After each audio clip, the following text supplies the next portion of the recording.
Event photography can be an incredibly demanding job. The hours are long, you're on your feet all day, you're carrying heavy equipment, and if you're not careful, you may end up with long-term injuries from it, or even worse, your body may completely shut down. That actually happened to me, and I know it's a special case because I am above average in how active I am. For most of my life, for the last 15 years as an event photographer, most of that time was spent walking 5 miles a day, going to jujitsu almost every single day, trying to work out, and on top of it, shooting conferences that could be as long as 15 hours in a day. I started to feel this systemic breakdown where everything hurt. I couldn't even walk. My knees were in such pain.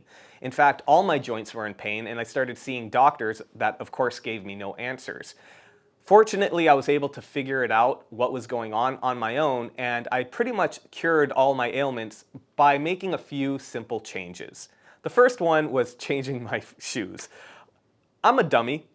I admit that. I am a knucklehead. I'm a pack mule. I make things harder on myself than they need to be. And for 10 years having Brixton, we would walk every day like 4 or 5 miles on average. I did that in Converse without any sole support, no insoles. I did that in Converse that were often not even laced all the way. In fact, they were laced halfway and often very loosely laced. And I just said, no, man, I could walk barefoot if I had to, no problem.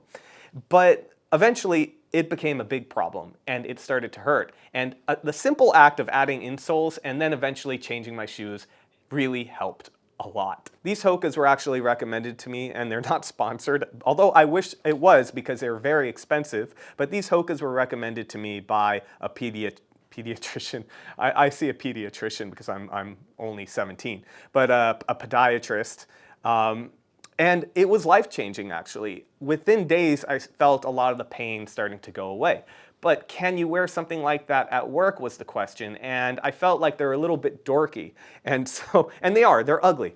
But what I ended up doing is, just recently, I bought something even better because they're all black, but they're also kind of even worse. So I bought these hokas, which are really made for working professionals, people that are going to be on their feet all day. Nurses and people in the service industry mostly. But I bought them because they were all black. They are a lot sturdier and a bit more cushioned than a lot of the other hokas, and they're easy to clean. They're just more durable and easy to clean. But yeah, they're goddamn ugly. So the other option is basically wearing insoles, but I found that the brand I use, which has been great in my Converse, they kind of still hurt in the dress shoes I use. And I got to the point where I realized it doesn't matter that much like what you're wearing as a photographer. Look clean, look professional. I think wearing a suit, if a suit is required, is absolutely necessary. But if you're wearing some hokas, I think it's okay.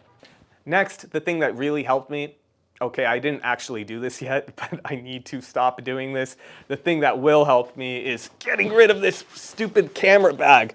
Like I said, I'm a pack mule and I like carrying things, and when I travel, I use a backpack. I don't use anything on wheels. I just like the idea that anywhere I can go, my stuff can go with me. I don't have to worry about lugging something on wheels, but after doing this for 15 years, like, even though I'm in good shape, like, my shoulders don't need to be pulled out of their socket. It's painful, and I don't know why I'm doing that anymore. So I'm going to, this year, upgrade that bag. It's a little hard for me because this bag has been with me almost since I started as a photographer. And before that, it was with another photographer who gave it to me. And he had it for like 30 years. So this bag has history, but I eventually realized I need to let it go. The last bit of stuff, which really was the game changer, and I saved it for last because so many people aren't going to want to do what I'm doing. And that is twofold, really. One I did prior, which helped a lot, but that was eating a very low and a diet low in inflammatory foods. So much of what people eat is just wrecking their joints, sugar specifically. It's going to make you hurt more. If you go off sugar, you're going to feel a lot better. But the other one that I saved for last was because it requires a full lifestyle change, and that is a yoga practice. Jiu-jitsu, I've been doing that for literally like 18 to 20 years, and as fit as it's kept me, as healthy as it has kept me, it's been breaking down my body.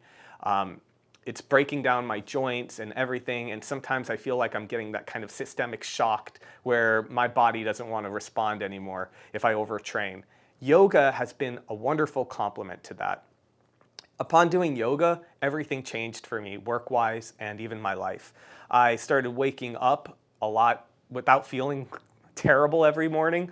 I was going to bed like before, no matter what, at the same time, which is very early because I wake up at like 5 a.m. But after starting yoga, I was staying asleep. I was no longer waking up every hour and a half like clockwork, like I was 80 or 90 or something.